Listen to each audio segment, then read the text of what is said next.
Afternoon বন্ধুরা, আমি তন্দ্রা চক্রবর্তী। আমার সমস্ত ফ্রেন্ডস, ফলোয়ার্স, ভিউয়ার্স এবং লিসনার্সদের স্বাগত। সবাই কেমন আছেন? দুপুর বেলায় গল্প বলতে চলে এসেছি। কথা না বাড়িয়ে চলুন গল্পে চলে যাই এবং গল্পের শেষে দেখা যাক আমরা কি শিক্ষা নিতে পারি। আজকের গল্পটা কিন্তু বেশ মজার, শুনতে থাকুন। এই মজার গল্পের মধ্যে দিয়ে কিন্তু আমরা কিছু শিখবো। এই গল্প এক গ্রামে এক ধনী অথচ কৃপণ বৃদ্ধের গল্প। বয়স হয়ে গেলেও মানুষটি কিন্তু কৃপণতা ছাড়তে পারেননি এবং লোকমুখে শোনা যায় তার এই কৃপণতার কারণে বা তার কিছু অমানবিক ব্যবহারের কারণে তার স্ত্রীও তাকে বিয়ের কিছুদিন পরই ছেড়ে চলে গেছিলেন। তিনি নিঃসন্তান ছিলেন এবং কোনো কাজের লোক বা সহকারী কেউ আর কি, যারা তাকে হেল্প করতে পারেন সেরকম কেউ তার দোকানে বা তার বাড়িতে কেউই থাকতে পারতো না। সবাই বৃদ্ধের ওপর ভীষণই রুষ্ট ছিল। একদিন ওই বৃদ্ধ সকালে উঠে দেখলেন তার পাশের বাড়িতে কিছু রীতি রেওয়াজ অনুষ্ঠান কিছু চলছে। তিনি উকি ঝুঁকি মেরে বা লোকের কাছ থেকে জানতে পারলেন যে ওই বাড়িতে তাদের মায়ের বাৎসরিকের অনুষ্ঠান হচ্ছে, কিন্তু তারা কাউকেই নিমন্ত্রণ করেননি। সকলেই তারা যা যা করছেন সেটা নিজেদের বাড়ির মধ্যেই করছেন। সেদিনই ঘটনাচক্রে এক ভিক্ষুক একটা বাটি নিয়ে এসে ওই বৃদ্ধের দরজার সামনে দাঁড়িয়ে কিছু খাবার চাইলো। সে বলল, আমি খুব অসুস্থ, আমার কেউ নেই, কিচ্ছু নেই, আমাকে আপনি যা খেতে দেবেন একটু দিলে আমার খুব উপকার হয়। তো এই বৃদ্ধ তাকে জিজ্ঞাসা করলো, তোমাকে তো আগে কোনোদিন দেখিনি, কোথা থেকে এসছো? সে বলল, আমি দূর গ্রাম থেকে এসছি, এই গ্রামে কখনো আমি আসিনি, আজকেই প্রথম দিন। তো আপনি আমাকে যা দেবেন খেতে দিলে ভালো হয়। বৃদ্ধর মাথার মধ্যে কিছুক্ষণের জন্য কিছু একটা ঘটলো এবং বৃদ্ধ তাকে বললেন যে ঠিক আছে, তোমার যদি থাকার জায়গা না থাকে আমার বাড়িতে তুমি থাকতে পারো। আর আজ আমার শরীরটা একদম ভালো নেই, খাবার দাবার সেই জন্য আমার কাছে কিছু নেইও, আর আমি আনতেও যেতে পারিনি, রান্নাও করতে পারিনি। পাশের বাড়িতেই শুনেছি তাদের মায়ের মৃত্যুবার্ষিকীর অনুষ্ঠান হচ্ছে, তুমি সেখান থেকে কিছু খাবার চাইলে তারা নিশ্চয়ই তোমাকে দান করবে। তো ভিক্ষুকটি সেই শুনে যখন এগিয়ে যেতে লাগলো, বৃদ্ধ তাকে দাঁড়াতে বললেন এবং বললেন, এই ছোট বাটিতে করে আর কি খাওয়া হবে তোমার? তোমাকে আমি একটা বড় বাটি দিচ্ছি, তুমি বরং বাটি ভর্তি করে তারা যা যা খাবার দাবার দেবে সব এনে আমার বাড়িতে এসে থাকতে পারো এবং খেতে পারো। এই শুনে ভিক্ষুক বৃদ্ধকে তো ভীষণই আশীর্বাদ করতে লাগলো এবং প্রণামও করলো। বলল, এরকম সুযোগ তো কেউ কোনোদিন দেয় না, আপনি আমাকে থাকতে দেবেন, এটা শুনেই আমি সত্যিই খুব খুশি হলাম। এখনো কিন্তু দুনিয়ায় ভালো মানুষের অভাব নেই। বলে ওই ভিক্ষুক পাশের বাড়িতে গিয়ে সত্যি খাবার চাইলে তারা তাকে বাটি ভর্তি করে খাবার দিল এবং ওই ভিক্ষুক এসে বৃদ্ধকে ওই বাটি ভর্তি খাবার সহ বললেন, কোথায় গিয়ে খাবো আমায় একটু দেখিয়ে দিন। ভিক্ষুকের হাত থেকে ওই বাটিটা নিয়ে নিজের জন্য অনেকটা খাবার রেখে দিয়ে কম পরিমাণ খাবার দিয়ে ওই ভিক্ষুকটিকে তার সব থেকে যেটা খারাপ একটা ভাঙাচোরা ঘরের মধ্যে গিয়ে বললেন, এখানেই তুমি থাকবে, এখানেই খাও, আর প্রতিদিন ভিক্ষা করে যা সংগ্রহ করবে আমার হাতে এসে দেবে এবং আমি তোমাকে যেটা দেব সেটাই তুমি খাবে। মুহূর্তের মধ্যে ভিক্ষুকের মনে একটা বিরাট পরিবর্তন এলো। সে ভাবলো, আমি একটা অসুস্থ রুগ্ন ভিখারি, আমার মুখের গ্রাস কেড়ে নিয়ে এই যে মানুষটা আমার কাছ থেকে এটা নিতে পারে সে কেমন মানুষ? তার মনের মধ্যে একটা কেমন যেন সন্দেহ হলো এবং মুহূর্তের মধ্যেই সে ভাবলো, এই খাবার নেওয়ার জন্য বা কিছু আয় করার জন্যই বোধহয় আমাকে তার বাড়ির এই কোনায় একটা ঠাঁই দেওয়া হলো। সে যাই হোক, ভিক্ষুক ভাবলেও যে যাই হোক, একটা মাথা গোঁজার ঠাঁই তো পেলাম, একটু হলেও তো পেটে আমার কিছু পড়লো দানা পানি, তো ঠিক আছে চলো বলে ভিক্ষুক সেটা নিয়ে মাথা নিচু করে গিয়ে সেখানেই সেটা খেয়ে নিল এবং এভাবেই দিন যাপন করতে লাগলো। ভিক্ষা করে যা পায় এসে সে ভিক্ষুককে দেয় এবং ভিক্ষুক তার থেকে খুব কমই পরিমাণ খাবার তাকে দেয়। এরম চলতে থাকলো এবং গ্রামের লোকেদের মধ্যেও এই খবরটা কিন্তু রটে গেল। একবার গ্রামে খরা দেখা দিল। খুব অনাবৃষ্টির কারণে অনেকেরই ফসল ফললো না জমিতে। তখন যাদের গ্রামে এরকম ক্ষমতা বেশি, যারা একটু ধনী, তাদের কাছে গ্রামের মাতব্বরেরা সাহায্য চাইতে গেলেন, যে যে সমস্ত গরিব চাষিরা অনাবৃষ্টির কারণে ঠিকমতো ফসল ফলাতে পারেনি, তাদের খাবারের খুব অভাব, আপনারা যারা ধনী তারা যদি তাদের হেল্প করেন খুব ভালো হয়। তো যথারীতি তারা যদিও জানতেন যে এই বৃদ্ধ কিছু দেবে না, তবুও তার কাছে এলেন এবং ভদ্রভাবে সমস্ত কিছু বলার পরে বৃদ্ধ বললেন, আমি বড়লোক হয়েছি আমার নিজের যোগ্যতায়, ওরা হয়নি, ওরা খেতে পাচ্ছে না, সেটা ওদের কর্মফল, আমি বাপু কিছু দিতে পারবো না। তখন লোকেরা তাকে বললেন, হ্যাঁ সেই জন্যই তো আপনি ওই গরিব ভিখারির খাবার নিজে নিয়ে খান, তাকে দিয়ে ভিক্ষা করান, আর আপনার এতটুকু লজ্জাবোধ নেই, আপনার সঙ্গে তো কেউই থাকেনি। এই সমস্ত নানান রকম অসম্মানজনক কথা বলে চলে গেল, কিন্তু বৃদ্ধের তাতে কিছুই গেল এলো না।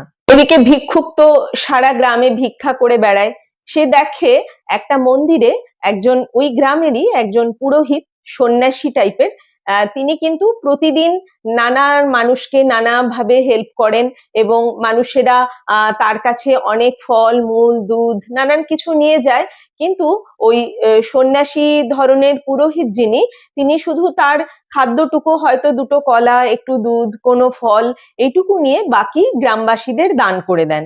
তো ওই ভিক্ষুকটিও ওরকম গল্প শোনেন তার কাছে বসে, এবং অনেক মানুষ অনেক সমস্যার কথা গিয়ে বলেন, ওই সন্ন্যাসী তাদের সমস্যার সমাধান করেন, তার খাবার থেকে খাবার দেন।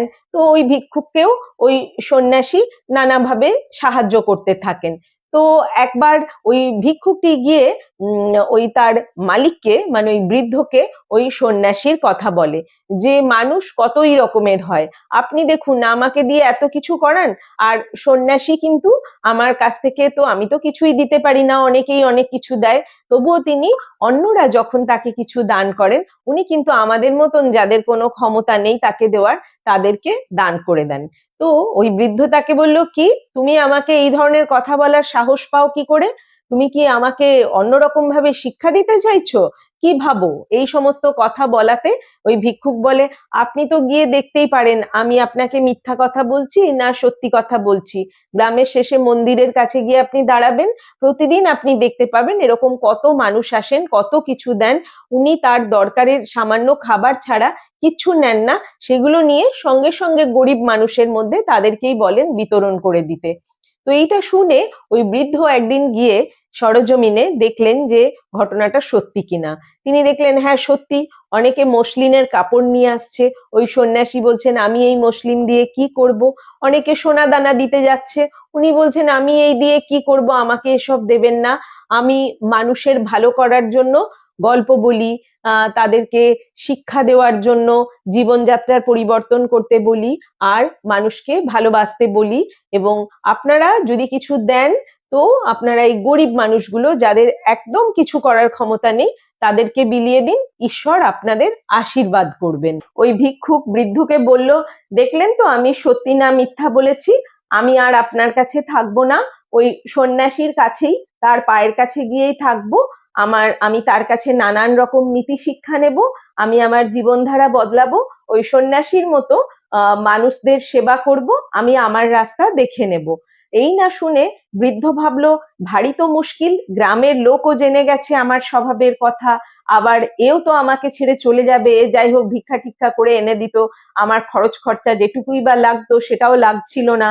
তো উনি ভাবলেন যে একটা চালাকি করলে হয়, এই সন্ন্যাসী তো কারুর কিছুই নেন না, সবই তো সন্ন্যাসী বলেন যে নিয়ে চলে যাও, তোমাদের ইচ্ছে হলে গরিব মানুষকে দাও, না হলে বাড়ি নিয়ে যাও, আমি নেব না। তো আমি এক কাজ করি, আমিও আমার বেশ কিছু ধন সম্পত্তি যা আছে, জিনিসপত্র, মসলিনের কাপড়, দু চারটে গয়না যা আছে, গিয়ে সন্ন্যাসীর পায়ে অর্পণ করি। তিনি জানেন যে ওই সন্ন্যাসী যথারীতি বলবেন না না এসব আমি নেব না, বা এটা বলবেন যে আপনি গিয়ে গরিবদের মধ্যে বিলিয়ে দিন। তো আমি বলবো ঠিক আছে, আমি পরে এগুলো গরিবদের মধ্যে বিলিয়ে দেবো, বলে আমি সব শুদ্ধ বাড়ি নিয়ে আসবো, তারপরে আমি যেমন ছিলাম তেমনই থাকবো। যেই না ভাবা সেই না কাজ, পরের দিন তিনি গরুর গাড়ি ভর্তি করে তার জমানো অনেক জিনিসপত্র, মসলিনের কাপড়, গয়না গাটি সব ভরলেন, বেশ কিছু খাবার দাবার সব নিয়ে গিয়ে সন্ন্যাসীকে বললেন যে গ্রামের মানুষ আমাকে ভুল বোঝে, আমি মোটেই কৃপণও নই, আর আমি মানুষকে ভালোই বাসি, আমি মানুষের ভালোর জন্যই এতদিন কষ্ট করে এইসব জমিয়েছি, এই গ্রামের মানুষ থেকে আরম্ভ করে এই যে ভিখারি যাকে আমি এতদিন আমার বাড়িতে স্থান দিয়েছি, সেও আমাকে ভুল বুঝছে। আমি চাই না আর মানুষ আমাকে ভুল বুঝুক। আমি আসলে যেটা চাই সেটাই করতে এসেছি। আমার এই দান আপনাকে গ্রহণ করতে হবে। সে তো বেশ জ্ঞানী ব্যক্তি, এবং তার একটা মানুষকে দেখে বুঝতে পারারও একটা ক্ষমতা ছিল। আর তাছাড়া তিনিও হয়তো কানাঘুষো লোকের কাছ থেকে তার ব্যাপারে অনেক কিছু শুনেও ছিলেন। সেই জন্য তিনি কি করলেন, তিনি আর বললেন না যে আমি এগুলো নেব না। তিনি বললেন, হ্যাঁ ঠিক কথাই, এতদিন যখন মানুষের উদ্দেশ্যেই আপনি এগুলো সঞ্চয় করেছেন, তবে আমারও উচিত এগুলো গরিব মানুষের মধ্যেই দান করে দেওয়া।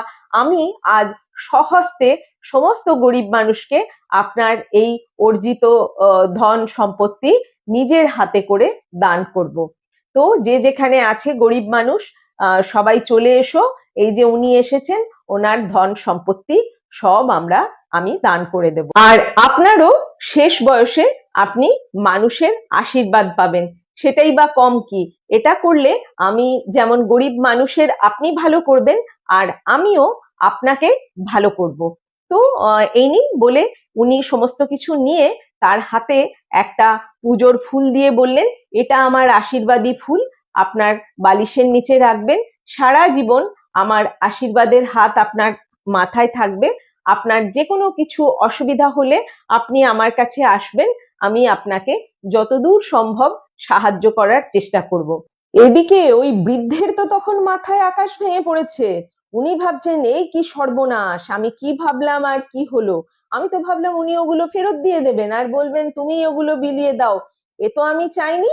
ওনার তখন প্যালপিটেশন শুরু হয়ে গেল। ওনার মুখ চোখের অবস্থা দেখে গ্রামবাসী যারা ওখানে উপস্থিত ছিল সবাই তো বুঝতে পারলো কি হতে চলেছে। ওনার মাথা ঘুরে উনি ওখানেই পড়ে গেলেন, এবং ওই সন্ন্যাসী তখন তাড়াতাড়ি করে বললেন ওনাকে উঠিয়ে বাড়ি নিয়ে যাও, আর আমি ততক্ষণ গরিব মানুষের মধ্যে ওনার এই সমস্ত ধন সম্পত্তিগুলো বিলিয়ে দিই। বৃদ্ধের ওই অবস্থা দেখে প্রত্যেকে তো হাসাহাসি করতে লাগলো, এবং ওই ভিক্ষুক বৃদ্ধকে নিয়ে গিয়ে বাড়িতে খাটে শুইয়ে দিল। বৃদ্ধের কিন্তু সমস্ত কিছুই চলে গেল, অথচ তিনি সবার হাসির খোরাকও হলেন। এই গল্প থেকে আমরা যেটা শিখতে পারি সেটা হচ্ছে সবার উপরে মানবতা। হ্যাঁ, মানব ধর্মই শ্রেষ্ঠ ধর্ম। কৃপণতা করে যদি ধন সঞ্চয় কেউ করেনও, কিন্তু তিনি যদি তার মানবিক গুণ হারিয়ে ফেলেন, তাহলে কিন্তু তার সেই ধন কিন্তু তিনি ভোগ করতে পারবেন না। আরো একটা জিনিস শিখতে পারি, সেটা হচ্ছে চালাকি করে কিন্তু সবসময় জয়লাভ করা যায় না। তাই সবার উপরে আমাদের হতে হবে আগে মানবিক, মানুষের প্রতি সহানুভূতিশীল হতে হবে, এবং মানুষকে মানুষের মর্যাদা দিতে শিখতে হবে। তাহলে আমরা নিজেরাও কিন্তু এই মানুষের মর্যাদা পাবো। না হলে আমাদেরকে সারা জীবন কিন্তু ছোট হয়ে আর হাসির খোরাক হয়েই থাকতে হবে। তো বন্ধুরা, আজকের গল্প কেমন লাগলো জানাবেন। সবাই ভালো থাকবেন। খুব তাড়াতাড়ি আবার অন্য কোনো ভিডিও নিয়ে নিশ্চয়ই দেখা হবে। টাটা।